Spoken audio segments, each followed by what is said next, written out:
ओम शांति।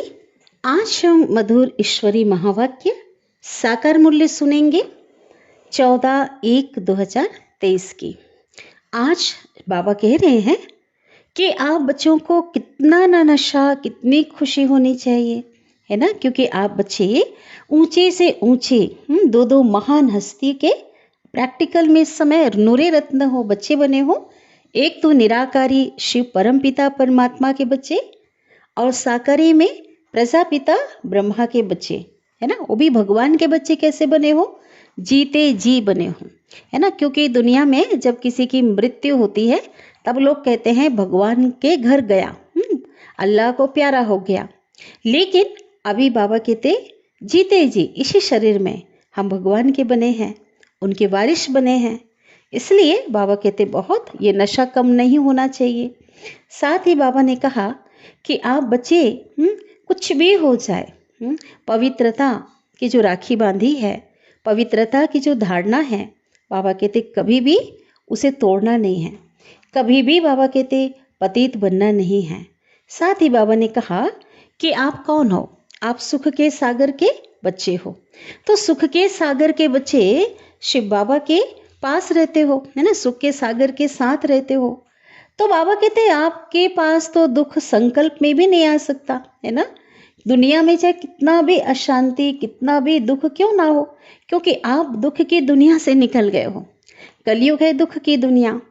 और बाबा कहते हैं आप बच्चे तो संगम युग में आ गए हो, इसलिए सुख के सागर में सदा लहराते रहो। फिर बाबा ने बताया जो देवियां हैं, है ना, देवियों को क्या दिखाते, देवियों को के हाथों पे पूरे अस्त्र शस्त्र दिखाते, हथियार दिखाते। हाँ, देवियों को हिंसक बता दिया है ना। तो बाबा कहते वास्तव में वो किस समय की यादगार है, संगम की यादगार है। आप ही वो गुप्त शिव शक्तियां हो। तो जो अस्त्र शस्त्र दिखाते हैं, बाबा ने कहा वो वास्तव में ज्ञान और योग के अस्त्र शस्त्र हैं। ज्ञान के द्वारा योग बल से तुम क्या करते हो, और विकारों रूपी जो है माया रूपी असुरों को उनको मारते हो, उनका वध करते हो, है ना।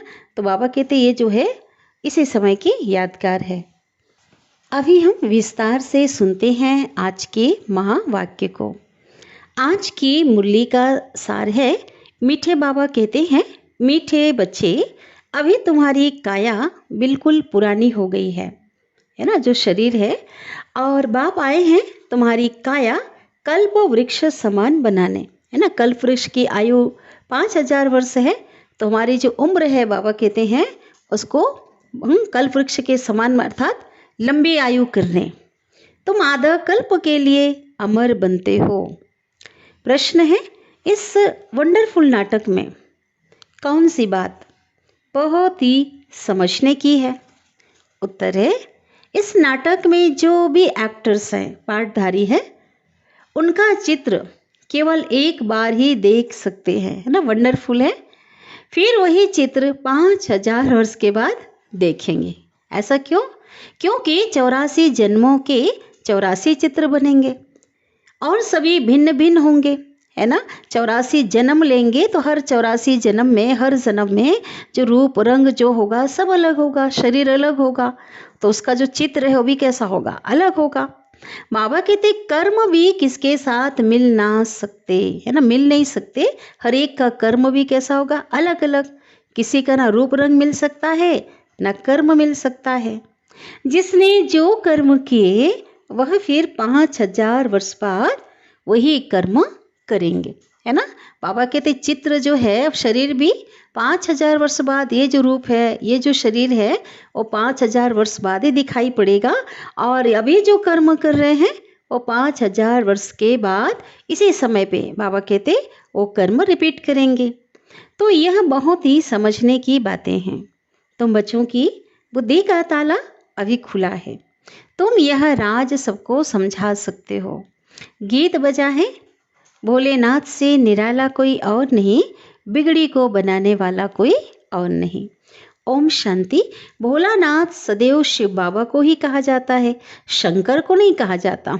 हाँ, शंकर को तो क्या कहा जाता है, भालानाथ कहा जाता है। वो तो विनाशकारी है, बाबा कहते विनाश करता है ना। और शिव बाबा स्थापना करते हैं। यह तो जरूर है, स्थापना स्वर्ग की और विनाश नरक का करेंगे। तो ज्ञान सागर भोलानाथ शिव को ही कहेंगे। अब तुम बच्चे तो अनुभवी हो, जरूर कल्प पहले भी शिव बाबा आया होगा, है ना, और अब आया है जरूर। उनको आना भी जरूर है, क्योंकि नई मनुष्य सृष्टि को रचना है ना। इस ड्रामा के आदि मध्य अंत का राज भी बाबा को बताना है, इसलिए जरूर यहाँ आना है, क्योंकि राज और किसी को तो पता है ही नहीं, इसलिए बाबा को ही आना है। आकर वो बताते हैं। बाबा कहते सूक्ष्म वतन में तो नहीं बताएंगे ना। क्यों? क्योंकि सूक्ष्म वतन की जो भाषा अलग है, वहाँ तो इशारों की भाषा है, संकल्पों की भाषा है, नयनों की भाषा है। और मूल वतन में निराकारी दुनिया में तो भाषा ही नहीं है, वहाँ तो शरीर ही नहीं है। यहाँ है टॉकी, टाकी अर्थात यहाँ बातचीत यहीं पे होती है, मना ये स्थूल वतन में। शिव बाबा ही बिगड़ी को बनाने वाला है। जब सृष्टि तमो प्रधान हो जाती है तो सबको सद्गति देने वाला शिव भगवान कहते हैं मुझे आना पड़ता है। यादगार भी यहाँ है। इस नाटक में जो जो मनुष्य के चित्र हैं वह एक ही बार देख सकते हैं।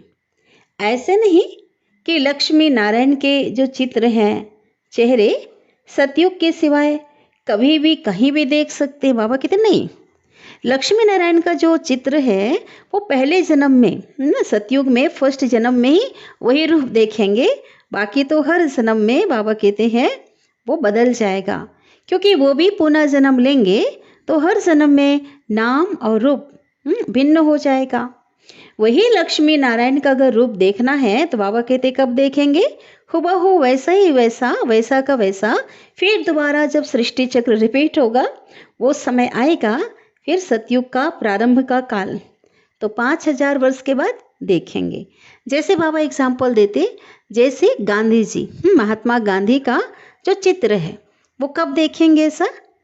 वो 5000 वर्ष बाद देखेंगे, है ना। अभी भी गांधी जी की आत्मा है, लेकिन वो है ना भिन्न भिन्न नाम रूप से पार्ट बजाती हुई, है ना, पार्ट बजा रही है अपना, कोई भी उन्हें नहीं जानता, है ना।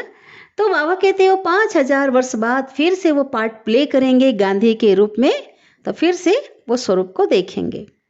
अथाह मनुष्य हैं, दुनिया में बहुत मनुष्य हैं। जो भी मनुष्यों के चित्र आप देखे हैं वह फिर 5000 वर्ष बाद देखेंगे, है ना। भले अनेक नाम रूप में उस मनुष्य से हम मिल भी लेंगे, है ना, कोई हमारे जो परिचित होंगे अगर मिल भी लेंगे, लेकिन हम जान नहीं पाएंगे ना। जो चित्र जो पहले जो रूप में होगा वही आत्मा है ये नहीं पहचान पाएंगे, क्योंकि सब कुछ बदल गया है। 84 जन्मों के लिए 84 चित्र बनेंगे और सभी भिन्न भिन्न होंगे। कर्म भी किसके साथ मिल नहीं सकते। जिसने जो कर्म किया वही कर्म 5000 वर्ष बाद फिर करेंगे। तो ये सब बहुत समझने की बातें हैं। बाबा का भी चित्र है। हम समझते हैं जरूर पहले पहले सृष्टि रचने वह आया होगा। तुम्हारी बुद्धि का ताला अब खुला है, माना अब आप बच्चों को समझ मिली है। पहले तो बेसमझ थे, अब तुम समझते हो। अब फिर औरों का भी ऐसे ताला खोलना है ना, औरों को भी नॉलेज देनी है। नॉलेज दे करके बुद्धि का बंद ताला क्या करना है? खोलना है, ज्ञानवान बनाना है। निराकार बाप जरूर परमधाम में रहते होंगे, जैसे तुम भी सब मेरे साथ रहते हो।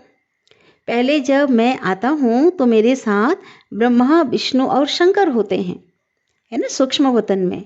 मनुष्य सृष्टि तो पहले से ही है, फिर वह कैसे पलटा खाती है ना, रिपीट कैसे होती है। तो पहले पहले बाबा कहते हैं जरूर सूक्ष्म वतन रचना पड़े, है ना। सूक्ष्म वतन में सूक्ष्म रचना ब्रह्मा विष्णु शंकर की रचते हैं। उसके बाद स्थूल वतन में बाबा कहते हैं मुझे आना पड़े, क्योंकि जो मनुष्य देवता थे वो अब नीचे आ चुके हैं, अब वह शूद्र बन गए हैं।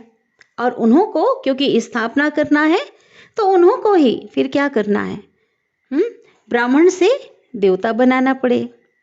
तो जो कल्प पहले मैंने ज्ञान दिया था, तो शिव बाबा कहते वैसे कि वैसा ही अभी मैं रिपीट करूँगा, है ना। जिनको बैठकर मैंने पढ़ाया था उनको ही पढ़ाऊँगा और वही पढ़ेंगे।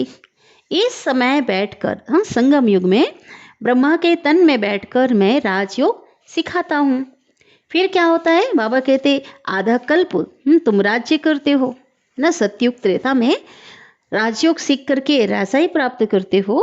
फिर आधा कल्प के बाद, सतयुग और त्रेता बीतने के बाद, बाबा कहते द्वापर से भक्ति आरंभ होती है। तो शिव बाबा खुद बैठ समझाते हैं कि पुरानी सृष्टि नई कैसे बनती है, अंत से फिर आदि कैसे होती है।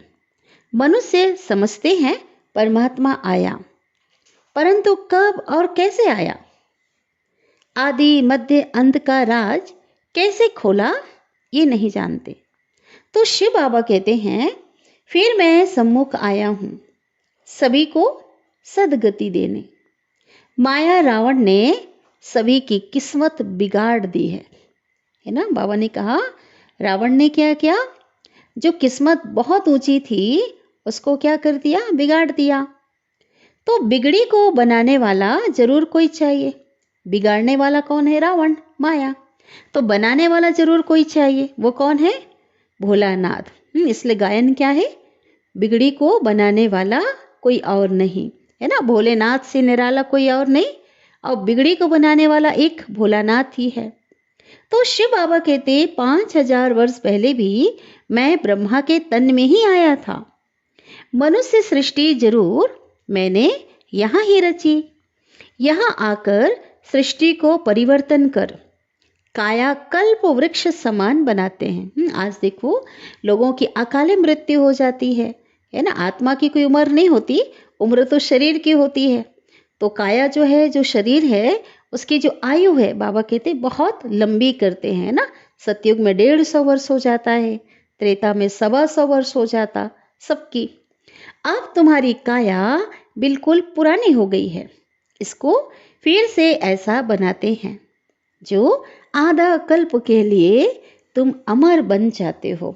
माना वहाँ अकाली मृत्यु नहीं होगी, पूरी उम्र जिएंगे।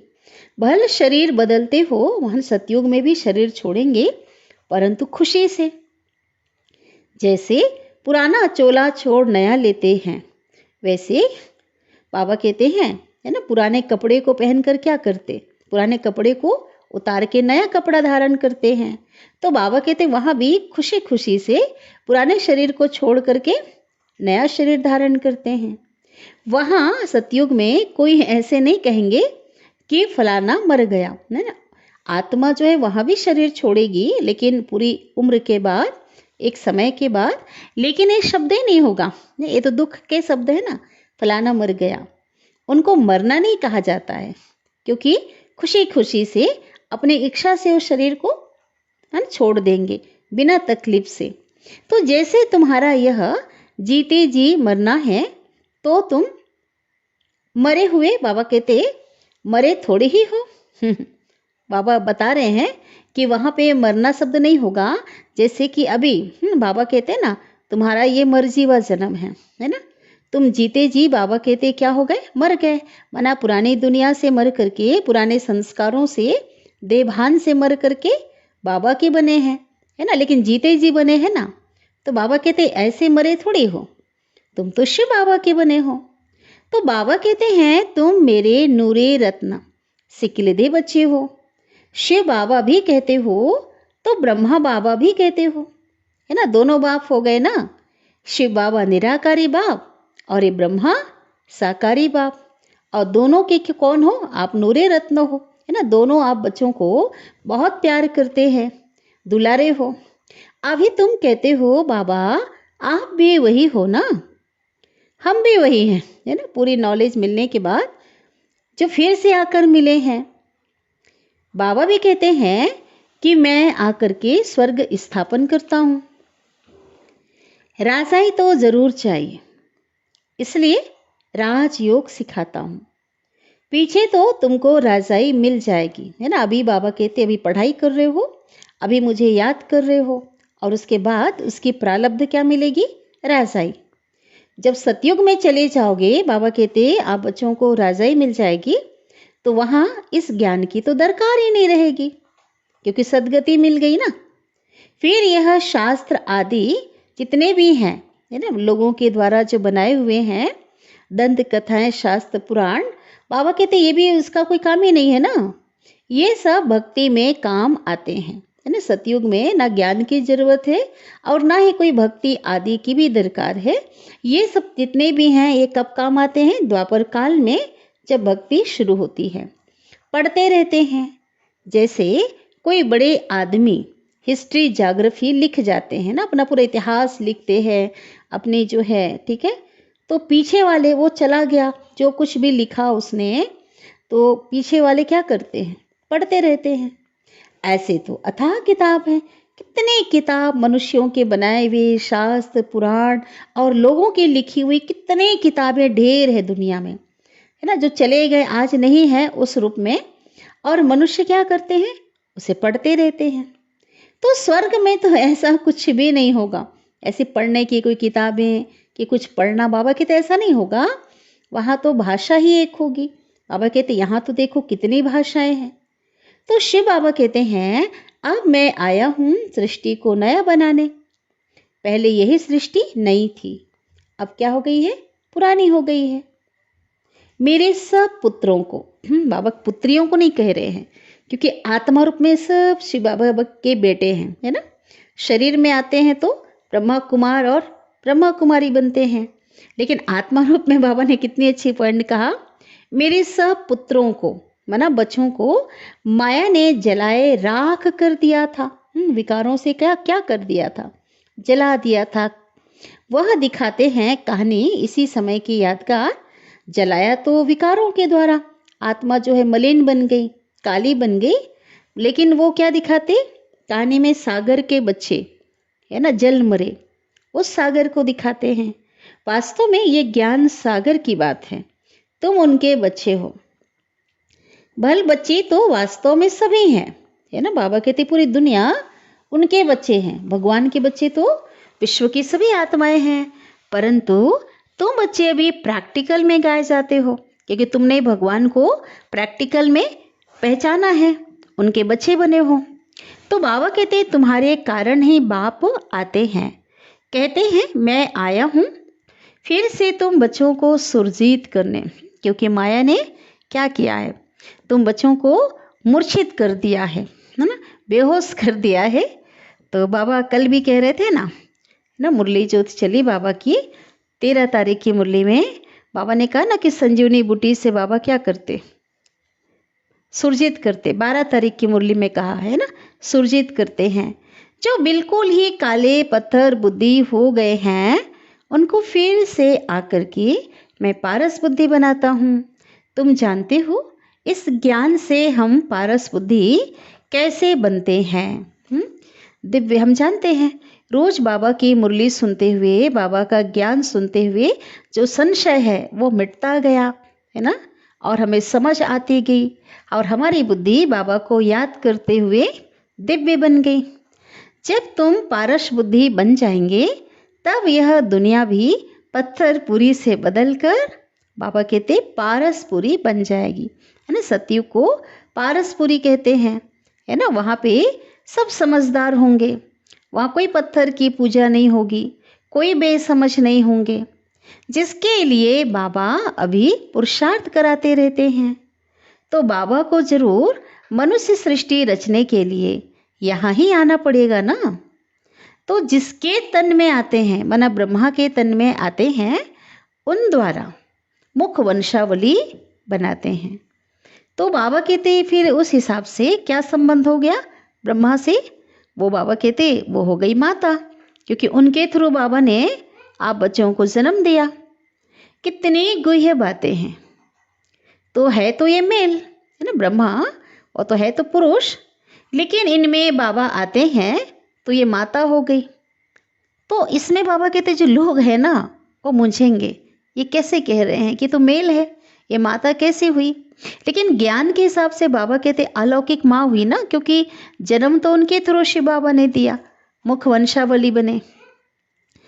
तो तुम सिद्ध करके बताते हो यह मात पिता, है ना, ब्रह्मा और सरस्वती दोनों कल्प वृक्ष के नीचे बैठे हैं। पेड़ के नीचे दिखाते हैं ना कि आदि देव और आदि देवी कहते हैं, राजयोग सीख रहे हैं, है ना।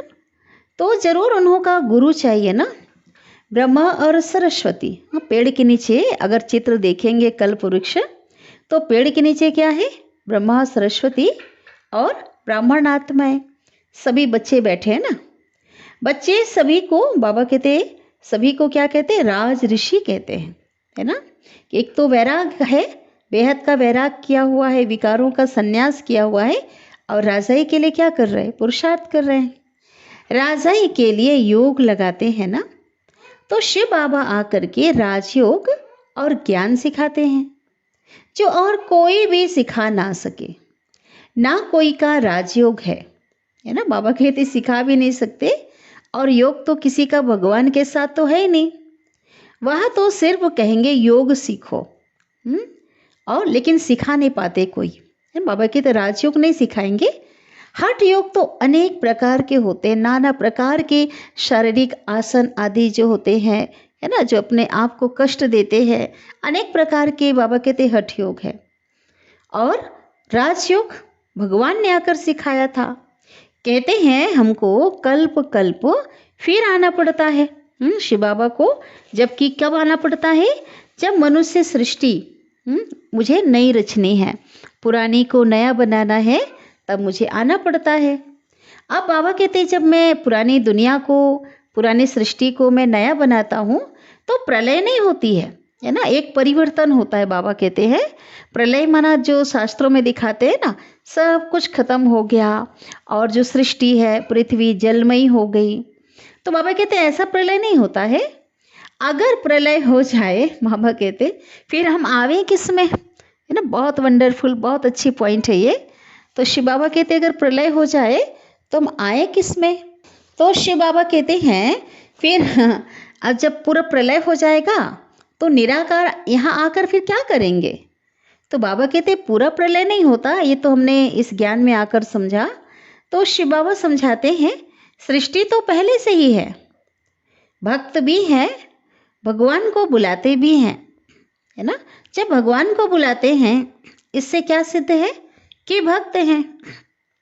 और भगवान को आना कब है, आना ही तब है जब भक्त बहुत दुखी हो जाते हैं, है ना। दुखी हो करके भगवान को बुलाते हैं। कलयुग का अंत है ना, रावण राज्य अब खत्म होना है ना। जिस समय रावण राज्य को खत्म होना है, कलयुग के अंत में ही मुझे आना पड़ता है। बरोबर इस समय सभी दुखी हैं, महाभारी लड़ाई सामने खड़ी है ना। पूरी तैयारी लगभग हम सभी देख रहे हैं, वो आसार दिखाई पड़ रहे हैं, है ना। अभी तो लगभग पूरी तैयारियां हो चुकी है, बस लड़ाई छिड़नी बाकी है। तो बाबा कहते खड़ी है। यह पाठशाला है, यहाँ एम ऑब्जेक्ट है, हमारा लक्ष्य है लक्ष्मी नारायण बनना, सर्वगुण संपन्न बनना। तुम जानते हो सतयुग में लक्ष्मी नारायण का राज्य था, है ना, जहाँ पे वो डबल सिर ताज थे। और बाबा कहते उनके सिर में एक तो रतन जड़ित ताज था और दूसरा क्राउन दिखाते, क्योंकि वो पवित्र थे, प्रकाश का एक ताज दिखाते हैं। फिर सिंगल ताज वालों का राज्य हुआ, है ना। जैसे द्वापर युग आया तो जो देवताएं जो पवित्र थे, है ना, जो विश्व के मालिक विश्व महाराजन थे, वो वाम मार्ग में चले गए। फिर जो क्राउन का जो ताज था पवित्रता का, वो हट गया। तो द्वापर काल से जो भी राजाएं हुए तो केवल रतन जड़ित ताज रह गया, है ना, सिंगल ताज रह गया। फिर धीरे धीरे और धर्म वृद्धि को पाए, है ना, और परमधाम से और आत्माएं आई और धर्म बढ़ते गए। फिर राजाई आदि बढ़ाने के लिए क्या किया, युद्ध किया। एक राजा ने जाकर के दूसरे पे आक्रमण किया। तुम जानते हो जो पास्ट हो गया वह फिर से रिपीट होगा, फिर लक्ष्मी नारायण का राज्य आरंभ होगा। बाबा वर्ल्ड की हिस्ट्री ज्योग्राफी का राज पूरा समझाते हैं ना, विश्व का इतिहास बाबा समझाते हैं, डिटेल में जाने की दरकार नहीं है। बाबा कहते मोटे तौर पे जानना है, बाकी और विस्तार में मत जाना है। वह जाने के से कोई फायदा नहीं है। जानते हैं ना कि हम सूर्यवंशी हैं, तो जरूर पुनः जन्म भी सूर्यवंशी में ही लेते होंगे। नाम रूप तो बदलते होंगे ना, बाबा ने कहा हर जन्म में बदल जाता है, और हर जन्म में माँ बाप भी दूसरे मिलेंगे। यह सारा ड्रामा बुद्धि में रखना है। बाप कैसे आता है वह भी समझ लिया अब। तो मनुष्यों की बुद्धि में तो वही गीता का ज्ञान है ना, जो शास्त्रों में जो मनुष्यों की बनाई हुई जो गीता है ना, जिसमें आटे में नमक मिसल जो है सच्चाई है, तो वही गीता का ज्ञान है। तो बाबा कहते हैं आगे हमारी बुद्धि में, ब्रह्मा बाबा की बुद्धि में और हम बच्चों की आगे हमारी बुद्धि में भी वही पुराना गीता का ज्ञान था। अभी बाबा तो गुह्य बातें सुनाते हैं, जो सुनते सुनते सारे राज को समझ गए हैं, है ना। पूरी मुरली क्या है? गीता ज्ञान है। मनुष्य भी कहते हैं आगे आपका क्या कहते ज्ञान और था। अब जो सुनते हैं ना वो कहते हैं अभी तो बहुत अच्छा है। आप समझ गए हैं कि कैसे गृहस्थ व्यवहार में रह करके कमल फूल समान पवित्र बनना है। यह तो सबका अंतिम जन्म है ना। बाबा कहते हैं ये सबका अंतिम जन्म है। लोगों को भी ये ज्ञान जब समझ में आता है तो बहुत अच्छा लगता है। बाबा कहते हैं मरना तो सबको है ना भाई, शरीर को छोड़ना तो सभी को पड़ेगा। खुद बेहद का बाबा कहते हैं तुम पवित्र बनने की प्रतिज्ञा करो तो 21 जन्म के लिए स्वर्ग के मालिक बन जाएंगे। यहाँ तो कोई पदमपति हैं तो कोई दुखी भी हैं, और काया तो कल्पतरु होती नहीं, यहाँ तो अकाले मृत्यु है। कभी भी किसी का शरीर क्या हो जाता, छूट जाता है ना। तो बाबा कहते हैं लेकिन वहां तुम्हारी जो काया है वो कल्पतरु होती है। तुम 21 जन्म मरते नहीं हो। शरीर भले छोड़ना होगा, लेकिन बाबा कहते हैं वहां पे है ना पूरी एज में शरीर छोड़ते हैं, है ना। इसलिए और कोई तकलीफ नहीं होती, खुशी खुशी से शरीर वहां छोड़ा जाता है, इसलिए मरना शब्द वहां नहीं होता। तो शिव बाबा कहते हैं यहाँ आएंगे भी कौन? जो सूर्यवंशी और चंद्रवंशी, जो घराने के जो आत्माएं थे, और जो इस समय कामचिता पर बैठकर है ना सुंदर से क्या बन गए, श्याम बन गए हैं, सांवरे बन गए हैं, वही यहाँ पर आएंगे। इसलिए बाबा कहते हैं राधे कृष्ण श्री नारायण जो है सांवरा दिखाते हैं, है ना। कृष्ण को भी क्या दिखाया? सांवरा। भले कृष्ण की आत्मा तन और आत्मा तो दोनों जो थी कैसी थी? गौर थी। बाबा कहते सुंदर थी उनकी, नारायण की भी और कृष्ण की भी। लेकिन यादगार इसी समय का है ना। वाम मार्ग में वो आए, सुंदर से श्याम बन गए, तो इन लोगों ने उनका ही स्वरूप को ऐसा बना दिया। अभी तो सभी सांवरे हैं, काम चिता पर बैठने से सांवरे हो गए हैं, माना आत्मा काली हो गई है, पतित हो गई है। अब तुमको काम चिता से उतरकर ज्ञान चिता पर बैठना है। बाबा ने हमें बिठा भी दिया है ना। और विश्व का हथियाला कैंसिल करके ज्ञान अमृत का हथियाला बनना है ना। आज जैसे किसी का विवाह होता है, शादी होती है, तो कुमार और कन्याएं दोनों क्या होते? पवित्र होते हैं। लेकिन जैसे ही गृहस्थ में प्रवेश करते हैं तो कौन सा हथियाला बांधा उन्होंने? विष का। विकारी पतित बन जाते हैं। तो शिव बाबा आकर के अभी वो हथियाला जो बंधा हुआ था ना, उसको कैंसिल करते हैं और ज्ञान अमृत का हथियाला बांधते हैं कि आप दोनों को क्या करना है? विकारों का त्याग करके अब पवित्र रहना है। ये हथियाला कौन बांधते? संगम में आकर के बाबा अपने बच्चों का, नर नारी दोनों को ये हथियाला भगवान बांधते हैं। समझाना ऐसे है जो वह कहे कि तुम तो बहुत शुभ कार्य कर रहे हो, है ना। बाबा कहते युक्ति से समझाना है ना। किसी को ऐसा नहीं कि एकदम ठेस लग जाए, सीधा सीधा नहीं समझाना है। बाबा तो इतने प्रकार से हम बच्चों को बताते हैं, हाँ कैसे समझाना है। तो वैसे ही बाबा कहते समझाओ, ताकि जो लोग हैं उनको बहुत अच्छा लगे और वो कहें तुम तो बहुत शुभ कार्य कर रहे हो। तो जब तक कुमार कुमारी हैं, है ना, गृहस्थ में प्रवेश नहीं किया है, जब तक पवित्र हैं तब तक उनको मूत पलीती नहीं कहेंगे, है ना। और जैसे प्रवेश कर लिया, कुमार कुमारी पतित बन गए, तब उनको कहेंगे मुत पलिति। तो शिव बाबा कहते हैं तुमको गंदा कभी भी नहीं बनना है ना। अर्थात सदा पवित्रता को कायम रखना है, विषय वासनाओं के विकारों के वशीभूत नहीं होना है।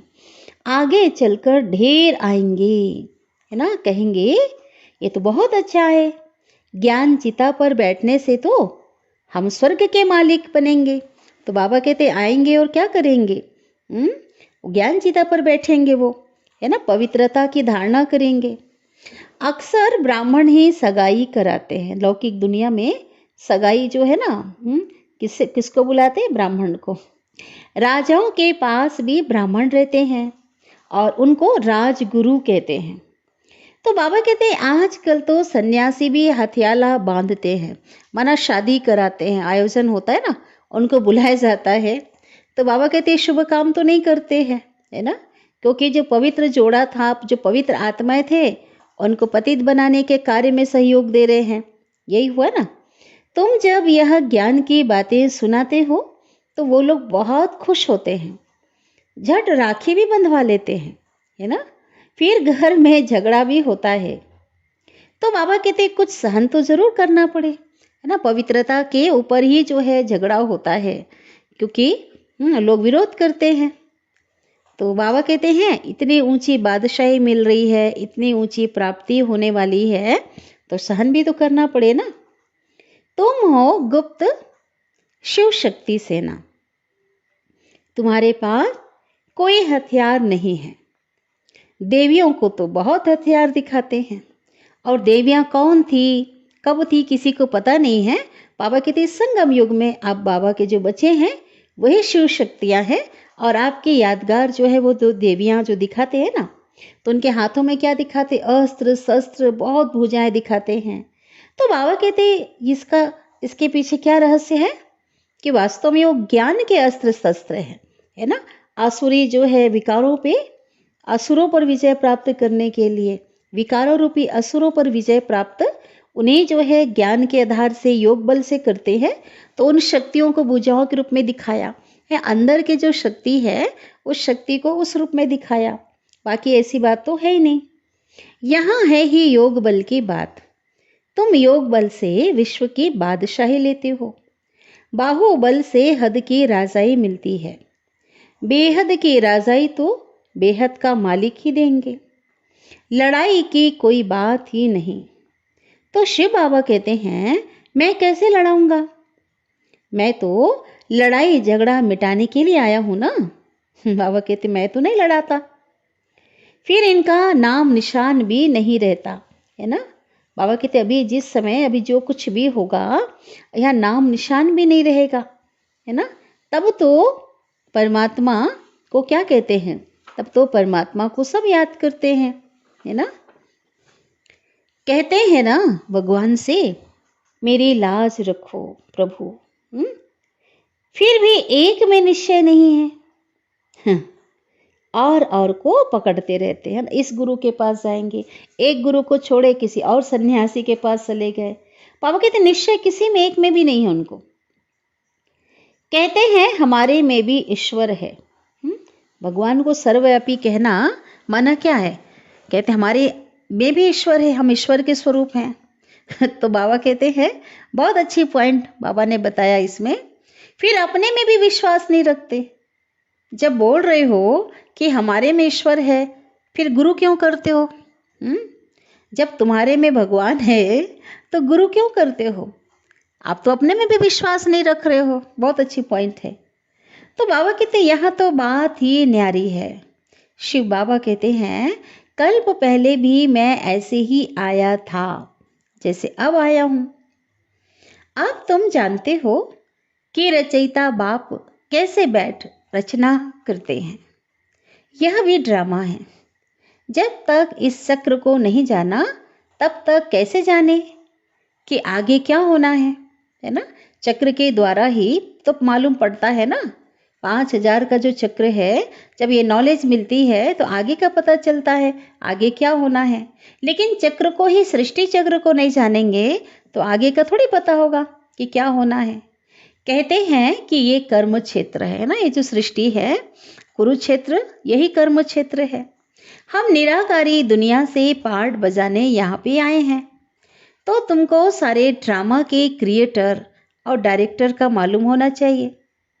हम सब एक्टर्स तो जान गए हैं, मनसंगम योगी, हम जो आत्माएं हैं हम जान गए हैं ना अभी कि यह ड्रामा कैसे बना हुआ है।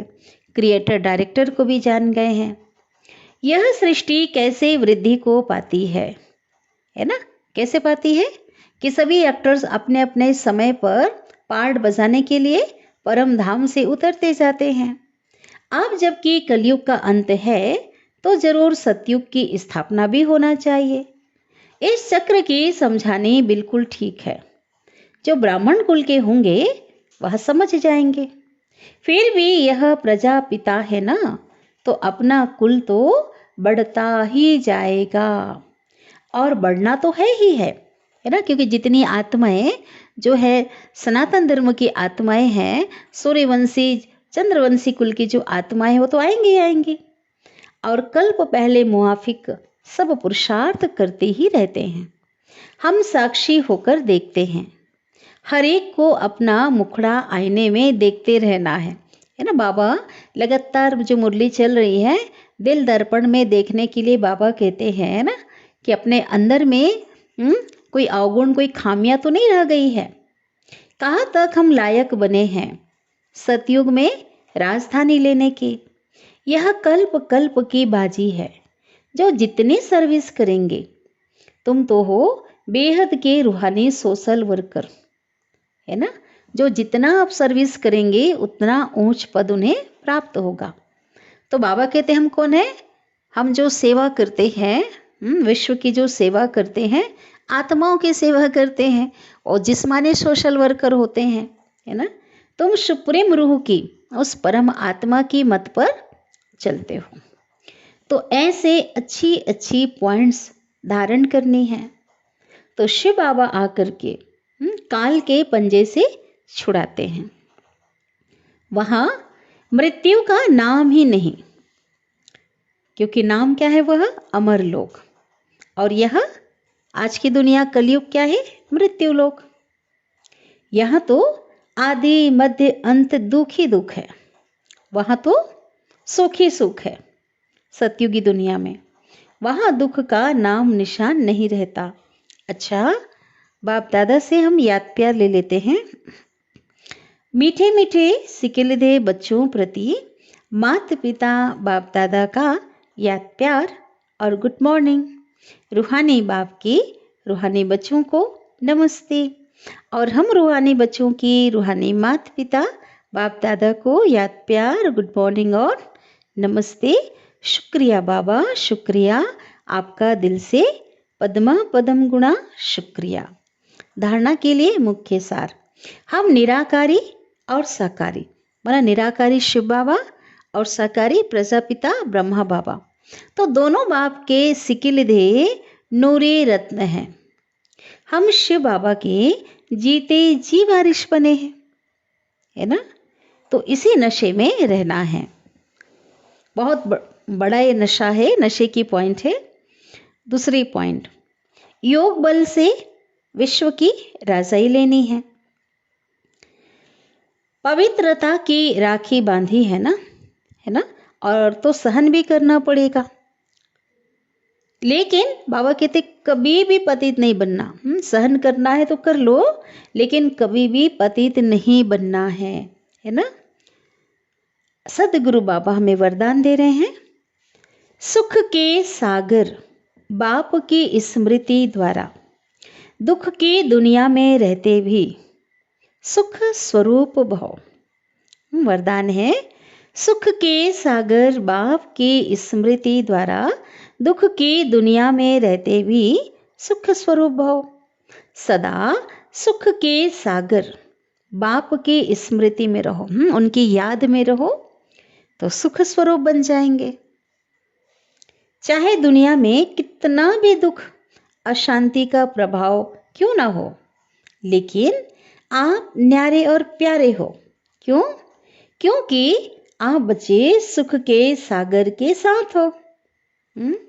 इसलिए सदा सुखी और सदा सुखों के झूले में झूलने वाले हो। मास्टर सुख के सागर। बाबा कहते हैं मास्टर सुख के सागर, बच्चों को दुख का संकल्प भी नहीं आ सकता। क्यों? क्योंकि दुख की दुनिया से किनारा कर लिया। जो कलयुगी दुनिया है वो दुख की दुनिया है, और आप बच्चे उस दुख की दुनिया से निकलकर कहाँ आ गए? संगम पर पहुंच गए हो, है ना। सुखदाता बाप के पास पहुंच गए हो, सुख सागर के पास पहुंच गए हो। अब तो सभी रस्सियां भी टूट गई हैं। इसलिए बाबा कहते सदा सुख के सागर में लहराते रहो ना। स्लोगन, मन और बुद्धि को एक पावरफुल स्थिति में स्थित करना ही एकांतवासी बनना है ना। एक संकल्प में, है ना, एक बाबा पे, एक के अंत में एक परमात्मा पे अपने मन और बुद्धि को स्थिर कर देना। एक ऊंचे स्वमान में स्थित होकर के, एक शक्तिशाली संकल्प में स्थित होकर के अपने मन बुद्धि को परमात्मा पिता पे केंद्रित कर देना, एक के अंत में चले जाना। तो यही क्या है? एकांतवासी बनना है। अच्छा, ओम शांति।